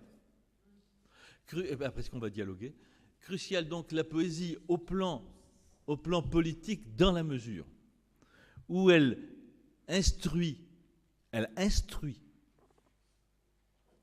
de façon évidemment tout à fait, j'allais dire, souple et induite, elle instruit une conscience libertaire, libre, intensément libre, une conscience qui ne se l'entend jamais pour dit, une fois pour toutes. Une conscience de chaque élément du réel, de tout ce qui fait notre existence, c'est-à-dire les choses vues, les choses senties, la relation à soi, les peurs, les inquiétudes, les désirs, etc., et la relation à l'autre, les peurs, les inquiétudes, les désirs, etc., qui fait de chaque chose, de chaque élément du réel, un infini à explorer. Donc, il nous dit le monde est immensément complexe, il est continuellement réinventé, il n'est jamais fini, jamais arrêté, jamais clos. Tout est à chaque instant neuf et inattendu et imprévu. Et toi le premier. Moi je trouve qu'il n'y a rien de mieux à dire à un jeune de 8 ans, de 15 ans, de 20 ans. Mon vieux, tu es un bloc d'inconnu. Tout est imprévu en toi. Tous les possibles sont là. Et ce qui est vrai de toi, c'est vrai du monde. C'est vrai de tout. Tout est fait de possibles infinis. Et vous voulez, dans le monde complètement névrotique que nous sommes, n'est-ce pas, qui souffre d'une sorte de délire psychomaniaque, de dépression constante, n'est-ce pas? Tout va mal, tout est foutu, la poésie depuis toujours, elle est. Et c'est en ça, seulement en ça, qu'elle est une espérance. Elle est celle qui nous dit rien n'est jamais clos, rien n'est jamais définitif, aucun sens n'est arrêté. Tout est toujours possiblement réinventé. C'est-à-dire le pas, le geste, le regard que j'ai sur les choses et le regard que les choses ont sur moi, etc.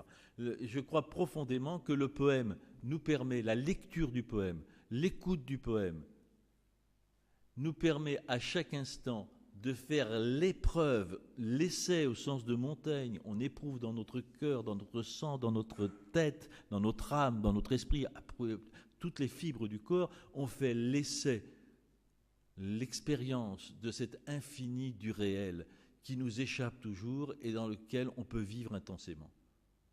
La poésie nous demande de nous ajuster à cette intensité qui est le réel est immense et ça ne me fait pas peur. Je le vis au contraire passionnément comme on vit un amour passionnément parce que l'inconnu est immense. Si l'inconnu est fermé, si tout est connu, il n'y a plus d'amour, il n'y a plus d'intensité. Il n'y a d'intensité que dans le désir, que dans la libido, dans le pas en avant, dans l'ouvert. Nous sommes dans un monde fermé, pourquoi on est dans un monde sans désir. Rien n'est plus malade aujourd'hui que le désir. Et donc la poésie nous rend le désir. Oui, je crois ça. Et ça s'entend dans la langue. La poésie, elle est d'abord une langue désirante, une langue qui veut dire plus. Là, on nous dit, tu me diras, on ne peut pas le dire, c'est pas possible, il n'y a pas de mots. Le poète, il dit, merde, moi je veux. Je tends, ma langue tend à dire ce qui n'arrive pas à être dit. Et à le dire compliqué, subtil, nuancé, mais je fais comme je peux. Mais ma langue veut dire, et on entend ce désir de dire, ce qu'on n'arrive pas à dire, ce qui nous libère de ce qui a déjà été dit, et notre plaisir, l'émotion dans l'écoute du poème, votre émotion à tous dans l'écoute du poème, c'est la reconnaissance de ce désir en vous, d'excéder le lieu, de dépasser le lieu où vous êtes enfermé, le lieu clos de vous-même, socialement indiqué, historiquement dans votre âge indiqué. Vous seriez du 3e âge à Rouen, amateur de foot, je sais pas quoi. On est tous dans des lieux clos, et le poème, il est le vœu entendu et qui tout de suite fait en nous l'émotion d'échapper à toutes les clôtures. Clôture du cœur, clôture de l'âme, clôture de l'esprit, j'ai tout ce que j'ai dit, tout y est ensemble. Moi, je ne vais pas. Les poètes, ils ne vont pas faire des discours infinis sur. Alors, où est l'âme, où est le corps, où est l'acier, la pierre, le minéral, le végétal, etc. N'est-ce pas? Où est la relation économique et sociale? Ils prennent tout ensemble. C'est tout. Dans le poème, vous entendez tout. Oui, même l'économique et le social, même le politique, en même temps que l'arbre, la feuille, le branche de la feuille. Et vous entendez surtout le vœu dans tout poème par la langue excédée, le vœu d'excéder les lieux à quoi nous sommes assignés. Et merde, dit le poème, vous ne m'assignerez à rien de moi-même et du monde. Voilà ce que je crois. Donc la poésie, c'est le premier fondement d'une conscience libre. Et elle l'exerce. Une conscience libre est forcément une conscience poétique, c'est-à-dire ouverte à la polysémie du monde. Voilà. D'ailleurs, les vrais grands penseurs, Einstein, ils le disent. Einstein disait ma théorie de la relativité devait autant à l'intuition poétique qu'au raisonnement mathématique. Et tous les grands penseurs, artistes, tous les grands créateurs, c'est des êtres dont la conscience est ouverte à la polysémie. Mais les grands créateurs dans le monde social, hein, et les grands explorateurs, quels qu'ils soient, profondément, pour moi, ils ont ce que j'appelle la conscience poétique du monde. Ils vivent poétiquement. Vivre en poète sur la terre, comme le voulait Hölderlin, c'est pas écrire des poèmes. Il y a beaucoup de gens qui écrivent des poèmes qui vivent pas du tout en poète sur la terre. Voilà. Qui rentrent dans une fonction, une catégorisation. Je suis poète, comme il y a le supporter de... J'allais dire, d'un club de rugby, moi j'adore le rugby. Alors, bref, non mais ça n'a rien à voir évidemment. Je connais tellement de gens dont l'engagement dans la vie est intensément poétique, sans qu'ils aient jamais écrit un poème, n'est-ce pas? Mais la poésie est essentielle, et ce que nous faisons chaque jour de militantisme est crucial. Faire entendre partout le poème, c'est faire entendre ce lieu de liberté. Et alors, vous allez dire, tous les arts le font. Oui, bien sûr, moi je travaille dans le théâtre, je travaille avec des danseurs, etc. Mais la poésie, c'est tellement le moyen le plus efficace, le plus violent et instantanément opérant. Et il n'y a pas besoin de structure. Je n'ai pas besoin de projecteur, je n'ai pas besoin d'un camion avec de la régie, etc. C'est-à-dire, votre voix, chacun, tout d'un coup, peut dire un poème d'Henri Michaud ou un poème de Dubélé. Moi, j'adore Dubélé, qu'est-ce que vous voulez? Mais Dubélé, ça fout la trouille à nos politiques. Hein. Dites-leur un vrai Dubélé, ça les fait chier. Parce que attendez, non, mais je le dis comme ça, sérieusement. C'est-à-dire, si évidemment je dis un Dubélé pour... ah oui, vous vous souvenez, heureux qui comme Ulysse... vous voyez, a fait un long voyage, et puis... ça va, là, c'est la nostalgie. C'est la distinction entre nous, on fait la co-citation, vous savez. Ah ouais, moi aussi j'ai fait des études, des humanités, et là, il n'y en a plus aujourd'hui, etc.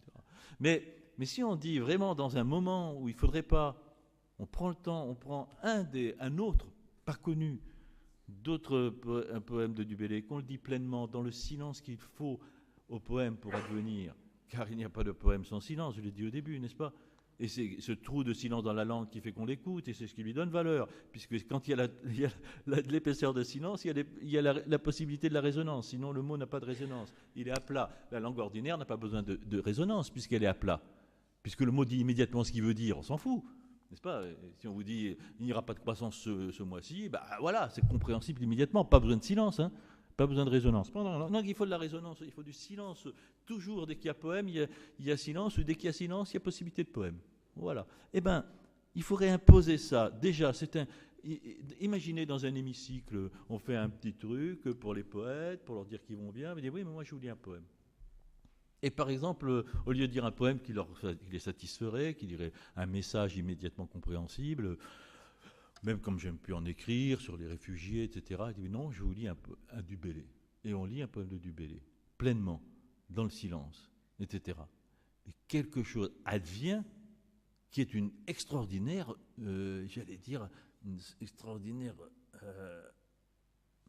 surprise. On n'entend plus parler comme ça. Je ne parle pas de la langue ancienne, parler dans cette forme, dans le poème, quoi. Peu importe que ce soit du vers ou pas, d'ailleurs. J'essaie de me faire comprendre. Si dans le lieu du discours ordinaire, qui serait l'hémicycle, vous voyez, le lieu du discours, du concept, etc., j'ai dit, il ne faut pas chercher forcément le poème politique, quoi. Si simplement vous faites entendre du Bellay vraiment pleinement, vous créez un choc. Vous surprenez, vous gênez, vous dérangez. Les gens regardent leurs pieds. Je vous jure, c'est vrai, je l'ai fait. Et oui, parce que, quoi, voilà, ça parle pour être poésie, quoi. Mais peu importe, vraiment, vraiment, on sent bien que tout d'un coup, ça nous amène là où on ne devrait pas être, parce que les gens, tout d'un coup, se retrouvent nus. Vous savez, le roi nu. Dès que vous faites entendre vraiment la poésie, les gens se retrouvent tout nus. Tiens, je suis un homme, je suis pas tel conseiller du conseiller adjoint de je sais pas quoi. Vous voyez ce que je veux dire? Tout d'un coup, le poème nous renvoie tous à notre unité. Alors, rappelez-vous Haïgui, notre unité fraternelle, j'allais dire, n'est-ce pas? Le poème, elle travaille langage, ou la poésie, elle travaille langage de la fraternité humaine. Puis, quand on entend un poème, on a aussi tous ramené à ce fond commun de l'humain. Nous sommes nus devant notre existence, quoi. Nous sommes nus devant le bruit du feuillage, le silence des étoiles. Jean-Pierre, si tu veux prendre ton train et avoir le temps de parler, il faut que tu puisses. Merde. Il faut que tu arrêtes un peu. Enfin, c'est comme tu veux, hein, mais bon. J'avais dit 11h, j'ai pris 10 minutes de plus, c'est tout. Bon, voilà. Allez, ça va. On prend un petit moment, alors moi je m'en vais dans 20 minutes, 25 minutes, ça. Merci Jean-Pierre pour ce long exposé sur la révolte nécessaire que chacun de nous doit porter par rapport à la langue notamment. Je vais laisser la parole à la salle si quelqu'un a quelque chose à demander à Jean-Pierre ou à parler, à dire des choses autres, à compléter. Je ne sais pas si on peut compléter ce genre de discours, sans doute, oui. Alors,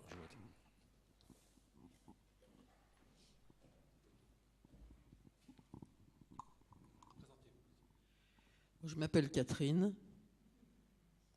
Et Jean-Pierre, je voulais te dire, tu es la sage-femme de la poésie. Et peut-être que tu pourrais nous faire entendre aussi peut-être du Bellay que tu aimes, peut-être. Voilà, si tu veux bien nous le faire entendre. C'est une demande, puisque tu l'aimes. Oui, mais attends, je n'ai pas ici. Ah, tu l'as pas. Bon. Et moi, pour ce qui concerne la mémorisation du poème, j'ai plein de morceaux de poèmes dans la tête, mais des milliers d'icebergs poèmes, quoi. J'ai très rarement j'en ai quelques-uns, mais très rarement des poèmes entiers dans la tête. Alors du Bellay, non, moi ce que j'aime bien, c'est mais je l'ai pas, le Comediante. Oh, j'adore ce poème, mais je l'ai pas en tête là. Alors, bon. Vous savez, c'est bon, alors on va faire un silence pour du Bellay alors. Ouais, voilà. Merci quand même, hein. C'était passionné en tout cas. Mais vous savez pourquoi j'aime du Bellay? Quand même, j'ai dit beaucoup de mal de l'école. Mais je peux en dire beaucoup de bien aussi, puisque j'ai été enseignant, formateur d'enseignants, et je défendrai jusqu'à la fin de mes jours l'école publique, laïque et obligatoire. Mais parce que quand j'étais jeune, on donnait des prix. Quand j'étais genou, je crois que c'était en collège. Et un jour, j'ai eu un prix de français. J'écrivais un peu bien le français, quoi, déjà. Et alors, le prix, mais c'est dommage, c'est à moi qu'on l'a donné parce que j'écrivais bien le français. Enfin, bon, bref. Et du coup, on m'a donné comme livre un livre de Les regrets du Bellay. Et la merveille des merveilles, vous voyez le cercle des poètes disparus, c'est qu'il n'y a ni préface, ni note, ni postface, ni note de langage en dessous, vous savez, de lexique, rien. Une édition nue comme ça des regrets du Bellay. Et moi, on me l'avait offert, alors j'ai lu. J'étais complètement transporté par ça. Je comprenais le quart de ce que... Mais je me le disais à haute voix, je prenais pour moi tout seul. Moi qui n'aimais pas apprendre quand on me disait d'apprendre, là je...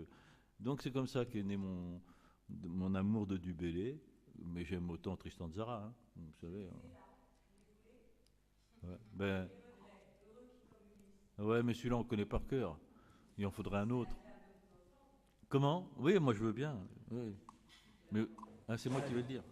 Il a du Bélé. Il a inventé la langue, en fait. Maintenant. Non? Comment? Il a inventé la langue du Bélé. Il a inventé la langue. Bah oui, la langue française, en tout cas. Non, mais ça ira. Mais pas lui tout seul, quand même. Hein.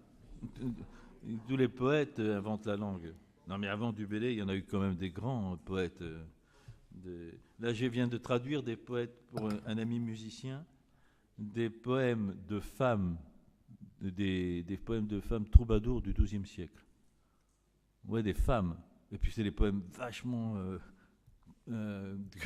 irrévérencieux, hein, je peux vous dire, qui revendiquent avec une franche santé leur adultère, du genre c'est quand même bien mieux avec toi dans les bras qu'avec mon mari, etc. Mais de la très belle poésie de troupe, et je ne connaissais pas, de femmes, donc ça date du XIIe siècle. Et le mec, il m'a demandé, un compositeur néerlandais, il m'a demandé de traduire ça, d'adapter ça en français contemporain. Donc la poésie, elle était inventée en langue d'Oc et Doyle avant Dubélé. Mais enfin, en français, heureux qui comme Ulysse a fait un beau voyage, ou comme c'est celui-là qui conquit la toison et puis est retourné plein d'usage et raison vivre entre ses parents le reste de son âge. Quand reverrai-je, hélas, de mon petit village fumer la cheminée? Et en quelle saison reverrai-je le clos de ma pauvre maison, qui m'est une province, et combien d'avantages? Plus me plaît le séjour qu'ont bâti mes aïeux, que des palais romains le front audacieux. Plus que le marbre dur me plaît l'ardoise fine. Plus mon Loire gaulois que le Tibre latin. Plus mon petit Liré que le mont Palatin. Et plus que l'air marin, la douceur angevine. Ouais, moi j'adore l'ardoise. Me plaît l'ardoise fine. Je sais pas pourquoi j'adore ça. Ouais, merci. Hein, voilà. Bah, écoutez, vous voyez, on peut se faire des plaisirs comme ça. Hein. Alors je vais prendre la parole.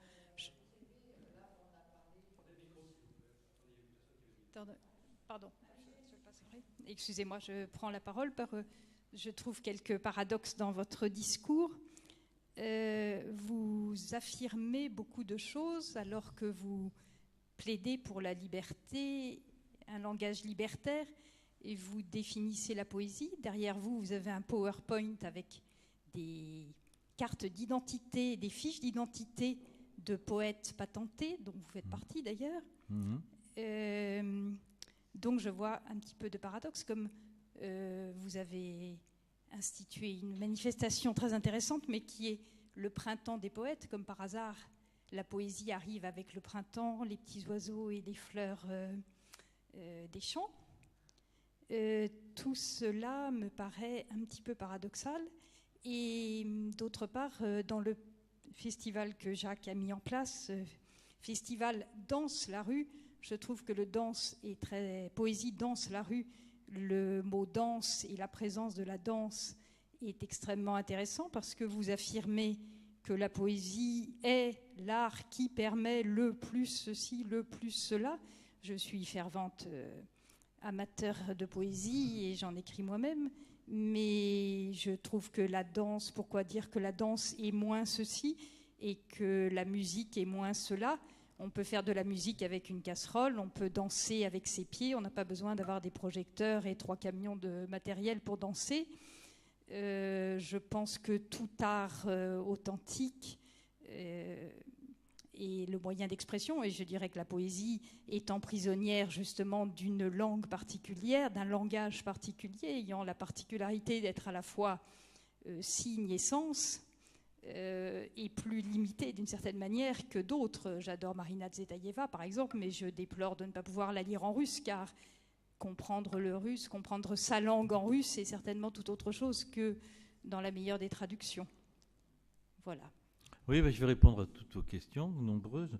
La première, vous disiez que je suis un libertaire et pourtant j'affirme. Écoutez, oui, j'ai des convictions et je les tiens. Et j'essaie de les argumenter. Je ne dis pas c'est comme ça, point. J'essaie de trouver les arguments. Et je vous l'ai dit, j'ai écrit un bouquin pour ça, pour essayer au plus près de dire d'où viennent mes convictions. Ce n'est pas un point de vue comme ça, une sorte de compréhension, de raisonnement logique. Alors, une conviction, ce n'est pas une vérité absolue. Moi, je n'ai pas de dogme. Je dis ma conviction. On m'invite à parler, je dis mes convictions. Mais moi, je vis dans un monde où plus personne dit ses convictions. On veut tous des consensus mous. Mais merde, je dis voilà en quoi je crois, voilà pourquoi ce que je pense de la poésie. Mais c'est ce que je pense moi. Quand quelqu'un pense l'inverse ou autrement, on en discute.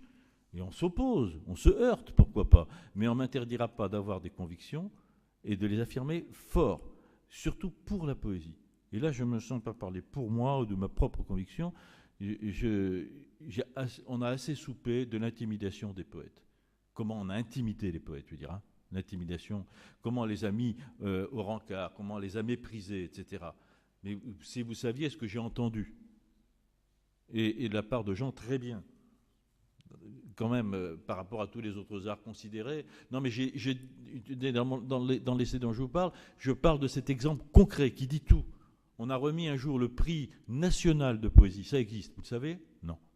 Il y a un prix national de poésie, décidé par l'État. On l'a remis à Claude Vigée, un des plus grands poètes du XXe siècle. On l'a remis dans une salle plus petite que celle-là. La petite salle du CNL, pour ceux qui connaissent, il y avait 100 personnes. Vous imaginez le prix national de la poésie donné à Claude Vigée, il n'y a pas un représentant de l'État. Enfin, tout petit sous-fifre, excusez-moi de le dire comme ça. Hein. Et alors, vous imaginez que il s'agissait de donner une distinction comme ça à n'importe quel autre art, un grand danseur, un grand metteur en scène, un chéreau, tout ça, ça serait fait comme ça ? Il ne faut pas me prendre pour un imbécile. Donc il y a un mépris profond, peut-être pas conscient de lui-même, de la poésie. Donc ça suppose ma parole forte. Et plus je vieillis, plus elle est intempestive. Et donc je l'assume. Et j'admets que ça puisse surprendre, mais je n'en dérogerai pas. Après la question du printemps des poètes, vous avez raison. Moi, j'ai hérité de l'objet avec le nom. Et je sais que la première idée que j'ai eue, la première réaction que j'ai eue quand ça a été créé, d'ailleurs avant que moi j'ai eu ça en charge au bout de la deuxième année, la troisième année exactement même, moi je disais stupide encore, printemps des poètes. Il y a bien ça, toutes les représentations un peu fadasses. Parce qu'il y avait beaucoup de générosité dans ceux qui l'ont créé, mais peut-être l'idée du printemps des poètes, c'était un petit peu une idée de com' quand même. Hein. Et il y a le danger. D'ailleurs, j'en ai parlé avec Bonnefoy qui me disait aussi, mais c'est stupide de l'avoir appelé printemps des poètes. Mais j'ai pour rien. Moi, on me donne une responsabilité que j'ai acceptée, on me la propose, je l'accepte, et j'essaie simplement de faire vivre, au-delà du mot, une réalité qui est la plus précise et la plus juste possible par rapport à ce que je crois de l'importance de la poésie dans la cité. Voilà. Et donc, on fait avec. Mais d'accord, il aurait peut-être mieux valu trouver un autre nom. Mais enfin, après tout, on s'y fait, et puis printemps des poètes, c'est le printemps, et puis voilà, c'est pas forcément les petites fleurs. Il y a aussi des printemps, il y a eu des printemps à Prague et arabes qui ont donné une autre connotation au printemps. Donc, comme il y a un printemps arabe ou un printemps à Prague, il peut y avoir un printemps des poètes, qui est aussi une idée de révolution du coup. Voilà, on peut. Mais après, je suis un peu d'accord sur votre objection. Sur ce qui est des PowerPoint et des identifications, qu'est-ce que vous voulez, on n'y peut rien. Mais vous savez, et en même temps, non, le paradoxe, il est important parce que vous parlez de paradoxe, mais vous croyez bien que, et ça c'est important, vous parlez de paradoxe, mais les paradoxes, il faut les vivre. C'est-à-dire, moi, parce que nous sommes faits d'être contradictoires. Par exemple, moi je passe mon temps à dénoncer en long et en large, la société du divertissement, comme Debord l'avait fait, etc., mais qui a aujourd'hui plus de moyens que jamais, qui nous divertit au sens ontologique, qui, comme disait Pascal, Blaise Pascal, tout le malheur de l'homme est de pouvoir demeurer en repos dans une chambre, eh bien, nous ne sommes plus capables d'affronter notre existence. Donc on est sans cesse dans des leurres. Et plus que jamais dans les séries américaines, dans tous les effets de radio, de mode, de télé, de tout ça. Enfin, on vit, moi je crois, conviction qu'on vit là dans le divertissement et qu'on vit quasiment plus dans l'éveil de la conscience. Dans notre existence à tous, aujourd'hui, en Occident, c'est pas pareil forcément partout, il n'y a plus qu'une toute petite part de conscience éveillée, c'est-à-dire étonnée, scrutatrice, mal à l'aise peut-être, vraiment de conscience consciente d'elle-même, pas un sentiment diffus. Et puis le reste du temps, on se divertit. Et moi je dis qu'on a besoin de divertissement. On ne va pas vivre sans divertissement. On ne peut pas vivre dans une conscience excédée d'elle-même à chaque instant. Si, on peut. C'est Antonin Artaud. Mais on s'y brûle. Ou d'autres, vous voyez qui je veux dire. Mais moi, ce que je ne demande pas à chacun d'être un héros de la conscience. Mais je plaide pour une société où l'ensemble des constituants de la société seraient, en tout cas au moins à part égale, en pleine conscience et en part égale divertis. Moi, je me divertis. Je regarde des matchs de rugby. Ah bah oui, on ne va pas m'en priver. J'ai besoin de me divertir. Et je veux regarder un film à la con, une série américaine. Et je sais très bien, avec conscience, que je me divertis. Et que je ne me pose aucune question. Et que je rentre dans des moules, des codes, etc. Mais j'ai suffisamment de temps de conscience par ailleurs pour être préservé de prendre cette partie-là pour le réel. Or, la plupart des jeunes, hélas, et même des adultes aujourd'hui, prennent la partie purement de divertissement qui donne une représentation du réel factice pour le réel. Il y a un vrai problème aujourd'hui, je vais parler bientôt avec des psys d'ailleurs, ils m'ont invité, et je crois que la poésie le dit, il y a un vrai problème de relation réelle aujourd'hui. Voilà. Et justement, alors, le problème c'est qu'aujourd'hui la com, on va parler de la com, c'est une de mes bêtes noires. Parce que le mot com résume de façon terrible tout ce système où on ne donne plus le réel, mais vous savez, le réel tel qu'il faudrait qu'il soit, tel qu'on voudrait que vous le voyiez, tel qu'on voudrait que vous le compreniez. Ça veut dire que ça, la com. Donc ce ne sont que des fables. Au sens propre de la fable, c'est un mensonge élégant, bien fait et séduisant, comme les bons mensonges. Et d'ailleurs, on est séduit. Et il n'y a que de la com pour séduire, pour nous vendre du réel qui n'est pas le réel. Ah oui. La com de la SNCF nous vend du rêve. Mais on sait bien que ce n'est pas le train qu'on prend. Et ils nous font croire qu'on voyage pour rien, alors qu'on ça n'arrête pas d'augmenter, qu'on paye de plus en plus cher avec de moins en moins de services. Et donc, la com se substitue au réel vécu un faux réel. Bon, et aujourd'hui, tout est fait comme ça. Donc, évidemment, par exemple, si on a une position sociale, moi... mais j'en ai une à cause des fonctions que j'ai au théâtre, la poésie et tout ça, eh bien, évidemment, il y a forcément des effets de com. Il y a sur Internet plein de choses. Il y a des photos, il y a des récits de ma vie que j'ai juste pour rien. Il y a des résumés qui sont partis de biographies qui ont été refaites, etc. Alors après, on est dans une sorte de fantasme. Et là, c'est une contradiction. Et tout ça, c'est normal. Je veux dire, il faut un minimum de com pour exister. Le problème, c'est comment ne pas être dupe. Vous voyez, alors par exemple, mais celui qui avait compris ça très bien avant tout le monde, il y en a deux qui avaient compris ça avant tout le monde, c'est Julien Gracq et Henri Michaud, qui refusaient d'être pris en photo, qui refusaient d'apparaître, parce qu'ils avaient pressenti le monde de la com. Julien Gracq a tout écrit dans les années 60, et d'ailleurs sur la force de subversion de la poésie. Il avait même prévu la disparition de la poésie dans les décennies qui allaient suivre. Ah, il a tout écrit. Lisez ça, ces bouquins. Et enfin, bref, ceci dit, la question donc, c'est de vivre dans les contradictions. C'est-à-dire, par exemple, pour la poésie, nous sommes en pleine contradiction. Moi, dirigeant le Printemps des Poètes, vous imaginez, il faut que j'ai une directrice de com. Et je rencontre des directeurs de com. J'en ai rencontré. Et là, qu'est-ce que vous voulez? Ou on dit non, pas moi. Je ne me compromettrai en rien avec ça. À ce moment-là, je dis non, je ne dirige pas le Printemps des Poètes et je reste chez moi à écrire des poèmes. OK? Et quelqu'un d'autre prend mais moi, je dis, tiens, j'ai un instrument. Un instrument sur le terrain de l'ennemi. Je vous le dis comme je le pense. C'est léniniste. On va sur le terrain de l'ennemi, avec ses armes. Et donc, moi, mon boulot, après, c'est d'être confronté à des gens de com', et même, je vous l'ai dit, à des conseillers de ministère, à des conseillers de je ne sais pas quelle institution, etc., qui ont des représentations antagonistes aux miennes, ou pas du tout, ou qui justement voudraient défendre ceux que je déteste le plus. Donc, j'arrive avec la poésie pour contester le système qu'ils incarnent. Vous voyez les contradictions? Eh bien, mon boulot, moi, je m'en fous, je l'assume. Mon boulot, ça a été de naviguer là-dedans, de ne pas vendre mon âme et de me servir de l'instrument pour que la poésie existe plus. Et je crois quand même, maintenant, je vais bientôt laisser la main, et ça fait 15 ans que je fais ça, sans fausse modestie, et en même temps sans autosélection, je ne suis pas tout seul, on était toute une équipe, il y a eu plusieurs personnes dans mon équipe qui ont été formidables. Je pense qu'on a fait avancer le schlimblick. On a fait plus entendre la poésie.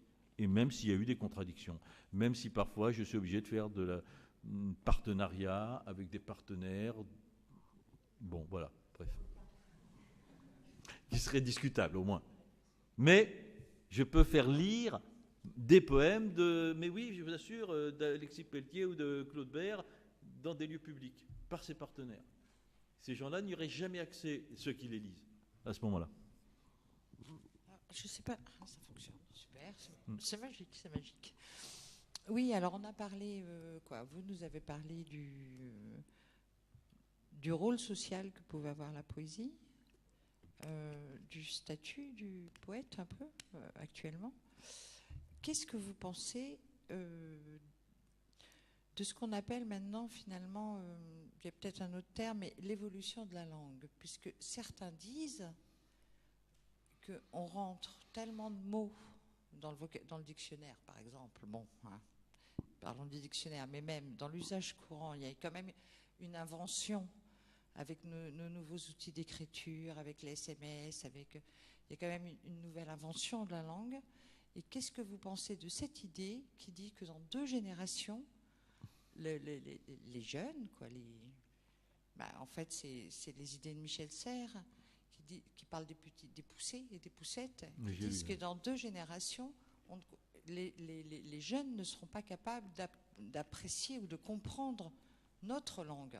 C'est-à-dire qu'il y aura autant d'écart entre notre langue et la leur, c'est-à-dire entre notre langue et nos petits-enfants, qu'entre nous et la littérature du Moyen-Âge. Qu'est-ce que vous pensez de ces idées-là ? Oui, je pense des choses. Rapidement, Jean-Pierre, parce que il te reste même pas 10 minutes. Hein. D'abord, je n'ai pas répondu tout à l'heure à la question qui m'avait été posée, mais j'en ai pour 2 secondes, parce que dans toute question que vous avez posée sur les contradictions, là, mais il y en a une, c'était pas une contradiction, vous parliez de l'importance que j'accordais à la poésie par rapport aux autres arts. Attendez, moi j'ai passé ma vie à travailler avec les autres arts. J'écris du théâtre, je travaille au théâtre, je travaille avec des danseurs, j'ai travaillé avec Caroline Carlson, je travaille avec les peintres. Alors les poètes sont toujours associés aux peintres, ils écrivent, ils travaillent avec eux, j'écris pour des photographes. Donc on est au cœur de tous les arts. Simplement, je dis, le geste poétique premier qui prend sa forme dans le poème, il est au cœur de tous les arts. Et quand un art perd son diapason poétique, il se perd. Voilà. Parce que le fondement de tous les arts, et le poème en est un parmi d'autres, c'est ce geste poétique premier. Et c'est un très bon critère. Quand le roman perd le diapason poétique, vous voyez aujourd'hui, 99% des romans, il se perd. C'est du récit, divertissement, sans intérêt. Et quand il garde le diapason poétique, je suis désolé, c'est Gluck Clésio, même Modiano, c'est Duras, etc. Et à ce moment-là, où aujourd'hui, il y en a quand même quelques-uns mais on ne les lit pas. Bon, alors, la question de la langue. Écoutez, là, il y a un livre absolument majeur à lire. Vous devez tous le lire, c'est obligatoire. Si vous ne l'achetez pas, mon fantôme viendra vous hanter les nuits. C'est le livre d'Alain Borrer, qui est paru il y a 1 an, qui s'intitule « De quel amour blessé et eux ?» Réflexion sur la langue française. Alain fait une analyse parfaitement intelligente, savante, gaie et triste, parce que désespérée, de l'état de la langue française aujourd'hui. Mais moi, j'adore Alain. Alain, on est très amis, et je partage absolument, je suis sidéré de l'analyse qu'il fait, mais en même temps, je m'engueule avec lui, qu'il est trop pessimiste. Parce que c'est vrai qu'il y a des éléments délétères, mais il y a toujours eu des éléments délétères. La langue a toujours été menacée, elle a toujours été menacée, toute langue. Je pense qu'elle est toujours fragile, une langue. C'est comme un être vivant. Et donc, la nôtre, aujourd'hui, est menacée, mais elle a aussi des forces, justement, vives, des forces de réaction. En plus, il ne faut pas tout mélanger. Par exemple, il y a l'imposition, plutôt la domination impérialiste et violente du pseudo-anglais, de l'anglais bas de gamme américain, en fait, en raison de la domination économique et de la domination du divertissement dont je parlais. C'est très politique, ça. C'est l'instrument de l'asservissement des consciences. Vous serez endormi, vous rêverez. Ça passe par tout l'imaginaire constitué par le cinéma, etc., américain, qui passe par cette langue bas de gamme. Puisque c'est un imaginaire bas de gamme, il faut une langue bas de gamme. Et cette langue, c'est pas de l'anglais, c'est même pas l'américain de Woody Allen, on le sait bien. Et cette langue-là, oui, je dis que c'est un OGM qui bouffe notre langue. Et ça, c'est terrible. Ça touche, oui, parce que vous comprenez, que des mots nouveaux arrivent dans la langue, tant mieux. Il y en a toujours eu de l'italien, de l'espagnol. Vous savez bien, comme tous les philologues le savent, les langues se nourrissent des autres langues et des emprunts. Non, là, le danger, c'est que il y a, dans cette langue-là, elle touche à ce qui fait le génie propre de notre langue, et peut-être de toutes les langues européennes, mais particulièrement du français, parce qu'elle prend de la langue anglaise des caractéristiques particulières qu'elle exagère, notamment l'apocope, l'ellipse, la rapidité, la concrétion, etc. Et la concrétion au sens de la réduction. Chez Shakespeare, c'est un talent particulier de la langue. Mais quand c'est devenu comme ça, quelques éléments particuliers de l'anglais qui sont prélevés sur l'anglais pour constituer une sorte de langue d'immédiateté, d'efficacité, qui réduit le réel, alors plus que jamais à sa dimension de surface et immédiate, cette langue-là, elle est dangereuse parce qu'elle vient de plein fouet. En plus, elle est commode, elle est pratique, vous savez, toutes les réductions, que ce soit mais on a tous adopté ça, les technocrates ont adopté ça, tous les sigles et tout siglaisons, toutes les apocopes, etc. On réduit la langue, c'est du givaro, quoi, de la langue. Et ça va contre ce qui fait la force et la beauté de notre langue, que moi je maintiens belle, notre langue belle et formidable et riche, à côté d'autres langues. J'aime bien toutes les langues, je traduis, moi. Hein. Mais on va pas perdre du français. Ce qui fait sa force, c'est justement sa capacité à la nuance, ses capacités au redoublement, à la subordination, donc à une complexité que d'autres langues n'ont pas. Mais d'autres langues apportent autre chose. L'anglais de Shakespeare ou même de Yeats, etc., est magnifique. Il apporte autre chose. Mais il y a quelque chose que la langue française apporte à toutes les langues du monde, c'est cette capacité à la nuance qui a fait que, par la syntaxe, elle le dit, qui a fait que la langue française a été la langue des diplomates pendant 3 siècles, 4 siècles. En raison de la nature de la langue française, qui permettait de dire des nuances que d'autres langues ne permettent pas. Donc ça veut dire qu'elle a son génie propre, ça ne veut pas dire qu'elle a le génie et qu'il n'y a que la langue française. Mais moi je me battrai toujours pour que la langue française continue à vivre, pour qu'elle continue à porter au trésor humain sa propre particularité, comme l'espagnol, l'italien, etc. Et si vous voulez, là-dessus, je ne suis pas très inquiet non plus, parce que moi je rencontre beaucoup de jeunes. Il y a beaucoup de jeunes qui aiment lire et qui aiment lire des grands classiques, des grands textes. Et il ne faut pas croire... les ordinateurs, on en a tous. Moi, j'en ai. C'est un instrument. C'est comme la télé. C'est un magnifique instrument. C'est ce qu'on en fait. Ou ce qu'on n'en fait pas. Vous voyez, qui importe. Comme tous les instruments, en fait. Vous savez bien, avec une fourchette, on peut tuer ou on peut manger, quoi. Voilà. Donc, c'est exactement pareil. Donc, moi, je ne suis pas inquiet de l'informatique. C'est un travail plus général. Celui que nous faisons ici, tous ici que vous êtes, et tous ceux qui sont dans le monde de l'art et de la culture, c'est continuer à vouloir, à faire en sorte que tout le monde ait accès à des lieux de compréhension, d'affinement de la pensée, des langages complexes et subtils, du langage du corps, langage de l'image et langage verbal. Et là, nous avons un travail politique de fond, parce que si nous lâchons, et alors aujourd'hui, tous les voyants sont contre nous, hein, tout feu rouge, quoi. C'est-à-dire, on nous dit que c'est pas important, qu'il y a plus urgent, que le sérieux de la réduction des dépenses publiques, etc. Mais en même temps, ce que nous faisons est crucial si nous voulons sauver quelque chose de notre humanité. L'enjeu, il est là. Jean-Pierre, tu vas louper ton train. Merde, oui. Pardon. Donc,